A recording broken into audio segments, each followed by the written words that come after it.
Salut tout le monde, j'espère que vous allez bien. On se retrouve aujourd'hui pour faire un tour de la Liga, voir ce qui s'est passé dans le championnat, qui s'est géré, qui a fait une bonne opération et qui a fait une mauvaise opération dans cette 29e journée de Liga. C'est parti tous ensemble. On commence tout de suite entre le match entre la Real Sociedad et Valladolid, qui s'est soldé par une victoire 2-1 de la Real Sociedad face à Valladolid et c'était à domicile. La Real Sociedad qui fait une bonne opération, elle est toujours dans le ventre mou, 10e position. Ils font une saison assez compliquée par rapport à leur potentiel. Assez dommage. Valladolid, on sait, fin de saison, ça descend en Ligue 2. Ils n'ont largement pas le niveau pour jouer en première division. Et c'est comme ça. Ensuite, on enchaîne avec le match entre l'Espagnol de Barcelone et l'Atlético Madrid. L'Atlético Madrid qui fait une très très mauvaise opération. Une très mauvaise opération, pourquoi? Parce qu'il s'éloigne encore plus de la première place, même de la deuxième place, parce qu'on sait que dans le championnat d'Espagne, la deuxième place, ça a quand même une importance. Si tu es deuxième, tu joues la Super Coupe d'Espagne. Si tu ne l'es pas, bah, en fait, ça te fait un potentiel trophée en moins pour la saison d'après. Donc, on voit que ces dernières semaines, le mois de mars, il a été catastrophique pour le Cholismo. Très, très compliqué. Ils ont perdu. Enfin, ils ont fait surtout match nul. Un match nul qui a une saveur de défaite face à l'Espagnol de Barcelone. On enchaîne entre le match Alaves face à Rayo Vallecano. Vallecano qui s'est imposé 2-0. Le Real Madrid face à Leganés, 3-2, victoire du Real Madrid avec un doublé de Kylian Mbappé et un coup franc indirect qui a été marqué pendant le match. Ensuite, on a une victoire de Villarreal face à Retafe. Et malheureusement, ou plutôt heureusement, Retafe qui est dans ce ventre mou de la Liga aussi. On veut les voir en deuxième division. On en a marre d'eux. On sait qu'on a énormément de mal face à Retafe. Donc, moi, quand je les vois, quand je vois qu'ils perdent, je suis énormément heureux. En plus, c'est à domicile. On sait que chez eux, c'est très, très, très compliqué. Normalement, ils n'encaissent pas beaucoup de buts. Donc, ça fait plaisir à voir. Bien évidemment, la victoire 4-1 du FC Barcelone face à Girona. Le Barça qui va jouer justement demain face à l'Atlético. Il faudra faire attention à ce match. On sait que là, l'Atlético, leur dernier espoir là maintenant, c'est justement ce match au retour face au FC Barcelone. On sait qu'il y a eu un partout au match aller. Donc, ils ont de l'espoir parce que c'est pratiquement leur seule chance de gagner un trophée.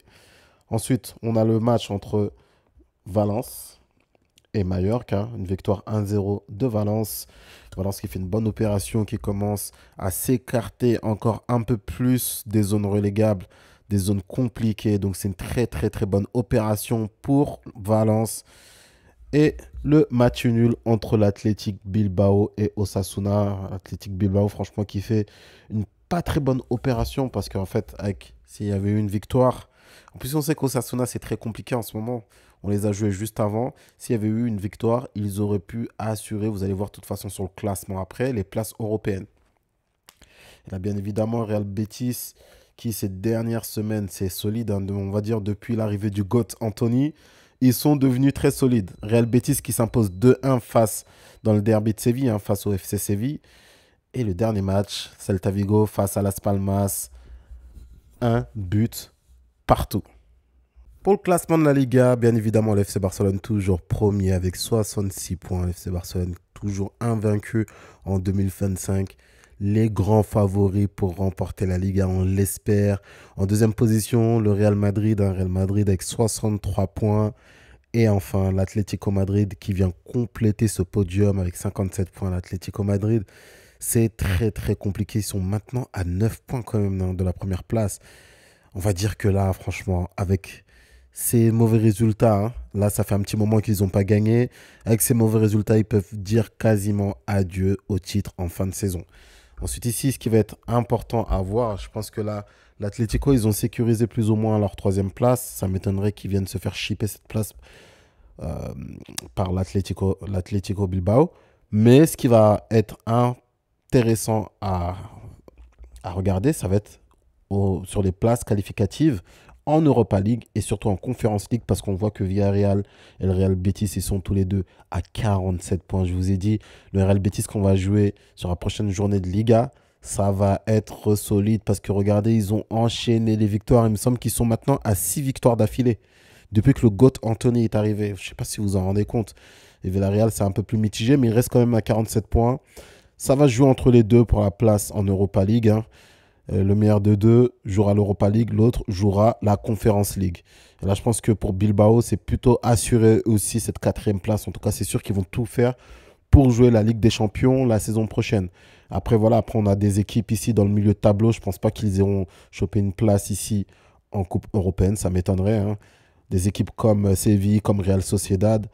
Voilà, je vois Retafe 12e position. On aimerait les voir beaucoup plus bas parce que cette équipe-là, elle est, franchement, elle est énervante à voir jouer. Mais bon, c'est le football. Il faut respecter toutes les équipes. Ici, enfin sur les zones relégables, je vous ai dit, Valladolid, ça va descendre en fin de saison. Que 16 points, très très compliqué. Pour eux-mêmes, un match nul, c'est un très très bon résultat. Depuis le début de saison, ils ont pas de victoire, hein. Ils ont très très peu de victoires. 4 victoires, hein. Beaucoup de défaites. Et enfin, Las Palmas, 19e et Leganés, 18e ex aequo avec Alaves, hein. Donc vous voyez toutes ces équipes-là, ils sont sous pression en fin de saison. Si vous rencontrez ces équipes-là, ils vont jouer leur vie sur ces matchs-là. Donc en fin de saison, c'est compliqué de jouer les équipes du très très bas de tableau. Très compliqué, pourquoi? Parce qu'ils se battent pour même un point. Même le point du match nul, ils le prennent. Valence ici qui commence à s'écarter un peu plus de ces zones relégables, hein. Valence là maintenant qui est 15e avec 31 points. Faut voir, c'est toujours pas assuré, mais ça commence à s'écarter un peu plus.